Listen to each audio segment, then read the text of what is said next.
جو شخص تم سے دوسروں کے عیب بیان کرتا ہے وہ یقیناً دوسروں سے تمہاری برائی بھی کرتا ہوگا۔ ہر فرد دنیا سے 3 تمنائیں لیے ہوئے چلا جاتا ہے۔ اول، جمع کرنے کی حرص۔ دوسری، جو کچھ کرنا چاہا وہ حاصل نہ ہو سکا۔ تیسری، توشہ آخرت جمع نہ کر سکا۔ جس نے نفسانی خواہشات کو ترک کر دیا وہ آزاد ہو گیا۔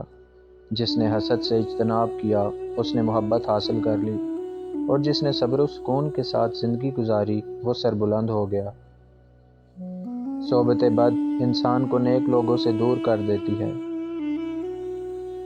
بھیڑ بکریاں انسانوں سے زیادہ باخبر ہوتی ہیں، کیونکہ چرواہے کی ایک آواز پر چرنا چھوڑ دیتی ہیں، اور انسان اپنی خواہشات کی خاطر احکام الہی کی بھی پرواہ نہیں کرتا۔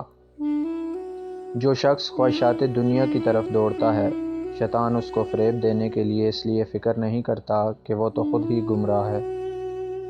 3 کام بہت مشکل ہیں: مفلسی میں سخاوت، خوف میں صداقت، خلوت میں تقویٰ۔ جب تک بندہ نفس کے سامنے فولادی دیوار قائم نہیں کر لیتا اس وقت تک عبادت میں لذت حاصل نہیں کر سکتا۔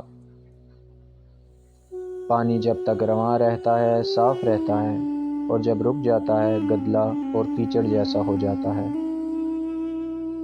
جو دنیاوی عزت چاہتا ہے اسے 3 چیزوں سے کنارہ کش رہنا چاہیے: مخلوق سے اظہار حاجت کرنا، دوسروں کے عیب نکالنا، کسی مہمان کے ہمراہ جانا۔